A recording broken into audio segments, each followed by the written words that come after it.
Hello दोस्तों, बेलिज्म academy YouTube channel में आपका फिर से बहुत बहुत स्वागत है। दोस्तों, आज के इस वीडियो में हम यूपी टेट 2021 के लिए ईवीएस के मोस्ट इंपॉर्टेंट क्वेश्चंस को सॉल्व करने वाले हैं, जो कि आपके आने वाले एग्जाम के लिए मोस्ट इंपॉर्टेंट है। दोस्तों, इस वीडियो में मैंने सारे क्वेश्चन सेलेक्टेड लिए हैं जो कि आपके सिलेबस पर बेस्ड होंगे, साथ ही साथ आपके प्रीवियस ईयर क्वेश्चन पर बेस्ड होंगे। तो वीडियो को ध्यान से देखिएगा और वीडियो के लास्ट में मुझे जरूर बताइएगा कि आज के इस वीडियो में आपके कितने क्वेश्चन सही हुए। तो चलिए शुरू करते हैं सबसे पहले क्वेश्चन से। सबसे पहला क्वेश्चन आपके सामने है, राष्ट्रीय गीत के रचयिता कौन है? ऑप्शन आपके सामने है बंकिम चंद्र चट्टोपाध्याय, रविंद्रनाथ टैगोर, मोहम्मद इकबाल या फिर मैथिली शरण गुप्त। इसका सही आंसर है ऑप्शन ए, बंकिम चंद्र चट्टोपाध्याय। दोस्तों, अगर आपसे पूछे राष्ट्रीय गीत के रचयिता कौन है तो बंकिम चंद्र चट्टोपाध्याय है, और अगर आपसे पूछे राष्ट्रीय गान के रचयिता कौन है तो रविंद्रनाथ टैगोर है। दोस्तों, मोहम्मद इकबाल ने इनकलाब का नारा दिया था, और मैथिली शरण गुप्त की अगर बात करें तो इन्हें राष्ट्र कवि कहा जाता है। याद रखिएगा, इंपॉर्टेंट है। अगला क्वेश्चन, डॉप्सन इकाई का प्रयोग किया जाता है। आपको बताना है कि डॉप्सन इकाई का प्रयोग किसके लिए किया जाता है। ऑप्शन आपके सामने है, पृथ्वी की मोटाई मापने में, हीरे की मोटाई मापने में, ओजोन परत की मोटाई मापने में या फिर शोर के मापन में। इसका सही आंसर है ऑप्शन सी, ओजोन परत की मोटाई मापने में। दोस्तों, पृथ्वी के समताप मंडल में ओजोन परत पाई जाती है, और आपको याद रखना है कि भाई 100 डॉप्सन बराबर 1 मिलीमीटर होता है। कितना होता है? 100 डॉप्सन बराबर 1 मिलीमीटर होता है, याद रखेंगे। साथ ही साथ याद रखिएगा कि ओजोन परत 3 होती है। कौन कौन सी होती है? एक होती है ओजोन परत ए, एक होता है ओजोन परत बी, और एक होती है ओजोन परत सी। इसमें ए जो है बहुत सबसे ज़्यादा हानिकारक है। अगर इंसान पे पड़ेगी तो सीधे इंसान की मौत हो जाएगी। अगर अल्ट्रावायलेट बी पड़ेगी तो याद रखिएगा कि स्किन कैंसर जैसी बीमारी हो सकती है। और यूसी की बात करूँ तो ये तो हमारी पृथ्वी पर वैसे ही मौजूद होता है, ठीक है ना, तो इससे ज़्यादा कोई हानि नहीं होती है। तो ये सारे क्वेश्चन आप ध्यान रखेंगे। अगले क्वेश्चन को बढ़ते हैं। अगला क्वेश्चन आपके सामने है, विश्व का एकमात्र तैरता हुआ राष्ट्रीय उद्यान केबुल लामजाओ कहाँ पर स्थित है? ऑप्शन आपके सामने है, मिजोरम, नेपाल, भूटान या फिर मणिपुर। तो दोस्तों, अगर आपसे यहाँ पर पूछे कि भाई विश्व का सबसे पहला राष्ट्रीय उद्यान कौन सा है तो हेमिसाई है। और बात करेंगे भी भारत का सबसे पहला राष्ट्रीय उद्यान कौन सा है तो जिम कॉर्बेट राष्ट्रीय उद्यान है, जो कि कहाँ पर है, जो कि उत्तराखंड में है। याद रखिएगा। तो यहाँ पर क्वेश्चन आपसे पूछा है कि विश्व का एकमात्र तैरता राष्ट्रीय उद्यान केबुल लामजाओ कहाँ पर है, तो वो मणिपुर में है। कहाँ पर है? मणिपुर में है, यानी कि ऑप्शन डी यहाँ पर सही हो जाएगा। साथ ही साथ याद रखिएगा कि भाई उत्तर प्रदेश का राष्ट्रीय उद्यान जो फेमस है वो कौन है, तो वो है दुधवा राष्ट्रीय उद्यान, जो कि लखीमपुर खीरी में है। याद रखिएगा, इंपॉर्टेंट है। अगले क्वेश्चन को बढ़ते हैं। अगला क्वेश्चन आपके सामने है, ब्लू बेबी नामक प्रदूषण कारित बीमारी पीने वाले जल में निम्नलिखित में से किसके अधिक विद्यमान होने के कारण होती है? ऑप्शन आपके सामने है, फ्लोराइड, क्लोराइड, नाइट्रेट यानी कि या फिर ऑर्सेनिक। दोस्तों, ब्लू बेबी सिंड्रोम की बात करें तो ये नाइट्रेट की वजह से होती है। अगर पानी में नाइट्रेट की अधिकता हो जाती है तो ब्लू बेबी सिंड्रोम रोग हो जाती है। याद रखिएगा। याद रखिएगा कि पारे की वजह से मिनी माता रोग हो जाता है, कैडमियम की वजह से इटाई इटाई रोग हो जाता है, कॉपर की वजह से विल्सन रोग हो जाता है, आर्सेनिक की वजह से ब्लैकवुड सिंड्रोम रोग हो जाता है। तो ये सारे क्वेश्चन इंपॉर्टेंट है, याद रखिएगा। अगले क्वेश्चन को पढ़ते हैं। अगला क्वेश्चन आपके सामने है, हरे पौधों में प्रकाश संश्लेषण की क्रिया होती है। आपको बताना है कि इसमें कौन सी क्रिया होती है। ऑप्शन ए है नाइट्रोजन लेना व ऑक्सीजन छोड़ना, ऑप्शन बी है कार्बन डाइऑक्साइड लेना और ऑक्सीजन छोड़ना, ऑप्शन सी है ऑक्सीजन लेना और कार्बन डाइऑक्साइड छोड़ना, और ऑप्शन डी है ऑक्सीजन लेना और नाइट्रोजन छोड़ना। तो प्रकाश संश्लेषण की जो क्रिया होती है उसमें पौधों में इनमें से कौन सी क्रिया सही सही तरीके से होती है? इसका सही आंसर है ऑप्शन बी, कार्बन डाइऑक्साइड लेना और ऑक्सीजन छोड़ना। दोस्तों, इंसान क्या करते हैं? इंसान ऑक्सीजन लेते हैं और कार्बन डाइऑक्साइड छोड़ते हैं, जबकि हरे पौधे प्रकाश संश्लेषण यानी कि भोजन बनाते हैं प्रकाश संश्लेषण के माध्यम से, और उसमें क्या करते हैं? कार्बन डाइऑक्साइड लेते हैं और ऑक्सीजन छोड़ते हैं, ठीक है ना। अगले क्वेश्चन को बढ़ते हैं। अगला क्वेश्चन आपके सामने है, मानव के बाल और नख में यानी कि नाखून में निम्नलिखित में से कौन सा प्रोटीन विद्यमान है? ऑप्शन आपके सामने है, ऑक्सीटोसिन, कीरेटिन, बेसोप्रेसिन या फिर ट्रिप्सिन। तो दोस्तों, मानव के बाल और नाखून में कीरेटिन प्रोटीन उपस्थित है। अगर आपसे बात करें भाई हड्डियों में कौन सी प्रोटीन है, तो हड्डियों में ओसिन प्रोटीन है। मांसपेशियों में कौन सी प्रोटीन है? मायोसिन प्रोटीन है। अगर आपसे कहे कि भाई रक्त में कौन सी प्रोटीन है, तो याद रखिएगा रक्त में हीमोग्लोबिन प्रोटीन है।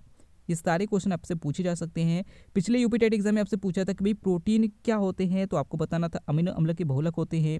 ये भी मैं पहले बता चुका हूँ इससे पहले वीडियो में। याद रखिएगा, ये सारे क्वेश्चन आपके लिए इंपॉर्टेंट है। अगला क्वेश्चन, निम्नलिखित में से किस कोशिकांग को एटम बम कहते हैं? ऑप्शन आपके सामने है, सूक्ष्म नलिका, न्यूक्लियस, गोल्जी काय या फिर लाइसोसोम। इसका सही आंसर है ऑप्शन डी, लाइसोसोम।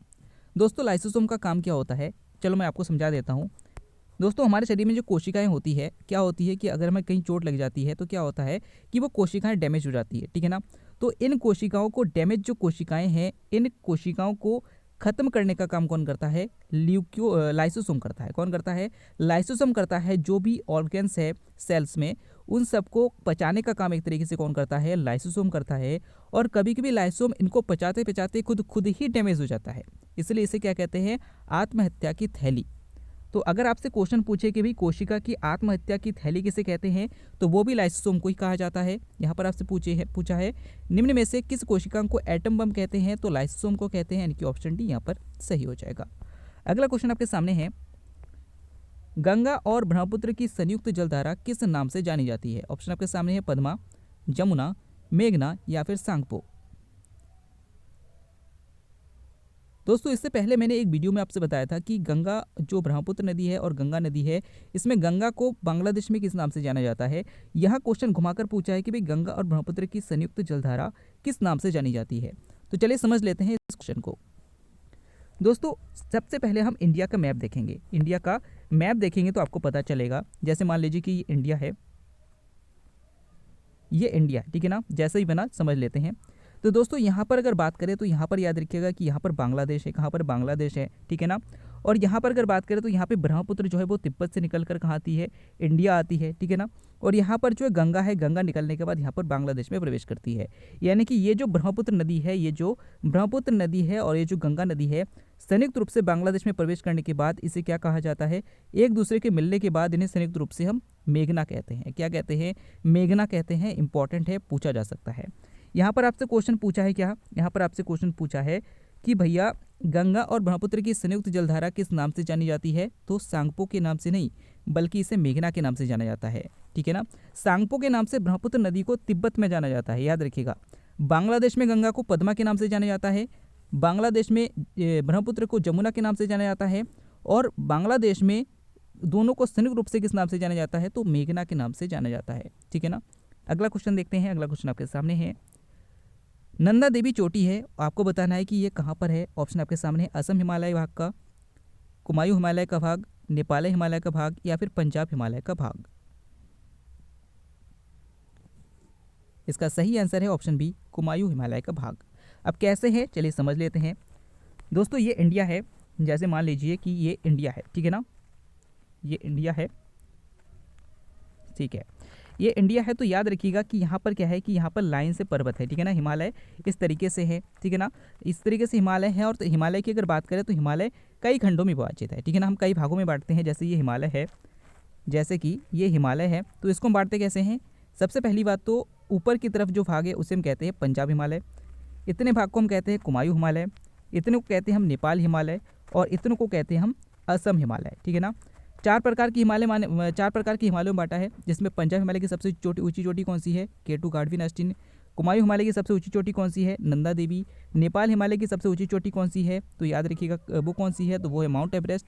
और असम हिमालय की सबसे ऊंची चोटी कौन सी है, तो वो है कंचनजंगा, ठीक है ना। तो ये चारों क्वेश्चन आपके लिए इंपॉर्टेंट है, याद रखिएगा। तो यहाँ पर याद रखिएगा, यहाँ पर आपसे क्वेश्चन क्या पूछा है, यहाँ पर आपसे क्वेश्चन में पूछा गया है कि भाई नंदा देवी चोटी जो है वो किस हिमालय का भाग है, तो ये कुमायूं हिमालय का भाग है, यानी कि ऑप्शन भी यहाँ पर सही हो जाएगा। अगला क्वेश्चन आपके सामने है, मधुमक्खियां पालने का कर्म क्या कहलाता है। ऑप्शन आपके सामने है, पीसी कल्चर, एपी कल्चर, सेरी कल्चर या फिर अल्वा कल्चर। इसका सही आंसर हो जाएगा ऑप्शन बी, एपी कल्चर। दोस्तों पीसी कल्चर किसे कहते हैं, तो पीसी कल्चर की अगर बात करें तो ये मछली पालन को पीसी कल्चर कहते हैं, रेशम पालन को सेरीकल्चर कहते हैं, और एपी कल्चर जो है वो मधुमक्खी पालन को कहा जाता है। अगला क्वेश्चन आपके सामने है, कीटों को पकड़कर अपना आहार बनाने वाले पादप का नाम है। ऑप्शन आपके सामने है, अमरवेल, गुड़हल, घटपर्णी या फिर गुलाब। इसका सही आंसर हो जाएगा ऑप्शन सी, घटपर्णी। दोस्तों ये घटपर्णी पौधे जो होते हैं ये कहाँ पर होते हैं, ये ऐसी जगह पर होते हैं जहाँ पर नाइट्रोजन की कमी होती है। तो ये घटपर्णी पौधे जो होते हैं क्या करते हैं, यहाँ पर कीटों को खाते हैं, और कीटों को खाने के बाद इनमें से नाइट्रोजन को अवशोषित कर लेते हैं। इसीलिए बात करें यहाँ पर, अगर आपसे पूछा है कि कीटों को पकड़कर अपना आहार बनाने वाले पादप का नाम क्या है, तो घटपर्णी एक ऐसा पौधा है जो कीटों को पकड़कर खाता है, यानी कि ऑप्शन सी यहाँ पर सही हो जाएगा। अगला क्वेश्चन आपके सामने है, शुष्क बर्फ है। ऑप्शन आपके सामने है, ठोस जल, ठोस कार्बन डाइऑक्साइड, निर्जल बर्फ या फिर ठोस H2O2। इसका सही आंसर है ऑप्शन बी, ठोस कार्बन डाइऑक्साइड। दोस्तों ठोस कार्बन डाइऑक्साइड को शुष्क बर्फ कहा जाता है, याद रखिएगा। ठोस कार्बन डाइऑक्साइड को आग बुझाने वाली गैस भी कहा जाता है। क्यों कहा जाता है? तो याद रखिएगा कि भाई जो अग्निशमक यंत्र होते हैं उसमें क्या होता है, अग्निशमक यंत्र की अगर बात करें तो याद रखिएगा अग्निशमक यंत्र में दो गैसेस होती है। एक कार्बन डाइऑक्साइड होता है जो कि कार्बन डाइऑक्साइड के साथ साथ कौन सी गैस होती है, तो याद रखेंगे सोडियम बाइकार्बोनेट, जिसका सूत्र होता है NaHCO3। सोडियम बाइकार्बोनेट और कार्बन डाइऑक्साइड का मिश्रण होता है, इसीलिए हम कार्बन डाइऑक्साइड को आग बुझाने वाली गैस भी कहते हैं, ठीक है ना। साथ ही साथ जो ग्लोबल वार्मिंग की घटना होती है यानी कि पृथ्वी उष्मायन की घटना होती है, उसके लिए सबसे ज़्यादा जिम्मेदार कारक जो है वो भी कौन है, कार्बन डाइऑक्साइड है। ये सारे क्वेश्चन पूछे जा सकते हैं। अगला क्वेश्चन आपके सामने है, अन्य मृत जंतुओं पर जीवन निर्वाह करने वाले प्राणी को क्या कहते हैं? ऑप्शन आपके सामने है, पैरासाइट, डीकम्पोजर, स्क्वेंजर या फिर ओमनीवोर। सही आंसर है ऑप्शन बी, डीकम्पोजर। दोस्तों अन्य मृत जीवों पर जीवन निर्वाह करने वाले प्राणी को हम डीकम्पोजर कहते हैं। अगर आपसे सिर्फ ये पूछता है कि भाई अन्य जंतुओं पर जीवन निर्वाह कर कर अपना जीवन व्यतीत करने वाले जीव कौन से हैं, तो वो पैरासाइट हो जाता।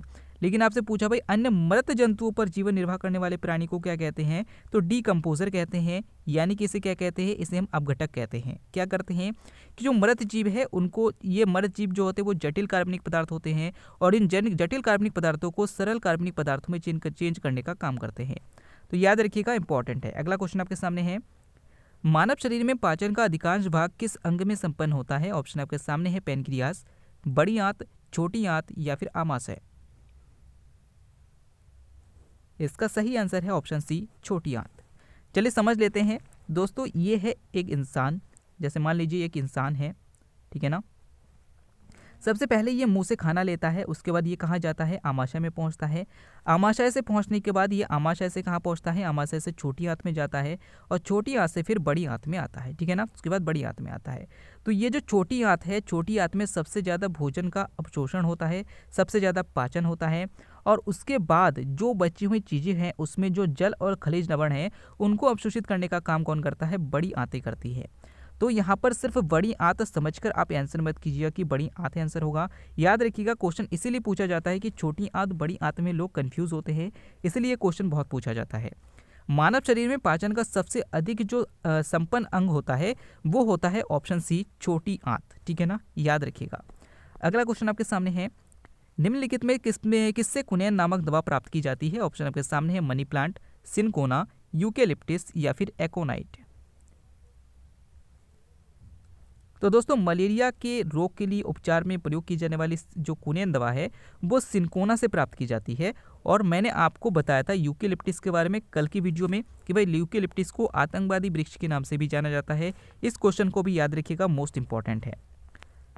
अगला क्वेश्चन, मलेरिया रोग होता है, आपको बताना है मलेरिया रोग किसके कारण होता है? ऑप्शन आपके सामने है, प्लाज्मोडियम पाल्सीपेरम, एंट अबीमा, रेट्रोवायरस या फिर सैल्मोनेला। तो इसका सही आंसर हो जाएगा ऑप्शन ए, प्लाज्मोडियम पाल्सीपेरम। दोस्तों अगर आपसे पूछे मलेरिया रोग का वाहक कौन है तो वो है मादा एनाफिलीज मच्छर। और अगर आपसे पूछे कि भाई ये किससे के कारण फैलता है तो ये प्लाज्मोडियम की वजह से फैलता है। दोस्तों बात करते हैं कि भाई ये कैसे होता है। जैसे मान लीजिए कि एक इंसान को मादा एनाफिलीज मच्छर ने काटा, ठीक है ना, एक मादा एनाफिलीज मच्छर ने एक इंसान को काटा, तो उसके बाद क्या होगा, इनके माध्यम से प्लाज्मोडियम इंसान में प्रवेश करेगा, ठीक है ना, इनके माध्यम से इंसान में प्रवेश करता है। यानी कि वाहक का काम कौन कर रहा है, मक्खियां कर रही है। और जिससे रोग फैल रहा है वो कौन सा है, तो वो प्लाज्मोडियम है। यानी कि ऑप्शन ए यहाँ पर सही हो जाएगा। अगला क्वेश्चन, टाइटन किस ग्रह का उपग्रह है, प्राकृतिक उपग्रह है, आपको बताना है। ऑप्शन आपके सामने है, वरुण, बुध, शनि या फिर शुक्र। तो दोस्तों सौर मंडल का सबसे बड़ा जो उपग्रह है वो शनि है। जो सौर मंडल का सबसे बड़ा प्राकृतिक उपग्रह है वो कौन सा है, तो वो याद रखिएगा वो टाइटन है। और किस ग्रह का उपग्रह है, तो ये शनि का उपग्रह है। किसका है, शनि का उपग्रह है। याद रखिएगा कि भाई सबसे बड़ा उपग्रह कौन सा है, शनि का है, टाइटन। और सबसे छोटा उपग्रह कौन से हैं, तो वो डिमोस है, जो किसका है, जो मंगल का है। याद रखिएगा, मोस्ट इंपॉर्टेंट है। अगले क्वेश्चन को बढ़ते हैं। अगला क्वेश्चन आपके सामने है, संकटग्रस्त जंतु दैत्याकार पांडा पाया जाता है, आपको बताना है कहाँ पाया जाता है। ऑप्शन आपके सामने है, ऑस्ट्रेलिया में, भारत में, चीन में या फिर ब्राजील में। इसका सही आंसर है ऑप्शन सी, चीन में। दोस्तों चीन में सबसे ज़्यादा पांडा पाए जाते हैं। और याद रखिएगा कि जो WWF का जो लोगो है उसमें किसका फोटो है, उसमें भी लोगो में फोटो है किसका, पांडा का। याद रखिएगा, पूछा जा सकता है कि भाई WWF में जो लोगो है उसमें किसका चित्र है, तो उसमें पांडा को दर्शाया गया है। सबसे लास्ट क्वेश्चन, अंतर्राष्ट्रीय ओजोन दिवस कब मनाया जाता है? ऑप्शन आपके सामने है 16 सितंबर, 7 दिसंबर, 30 मार्च या फिर 22 अप्रैल।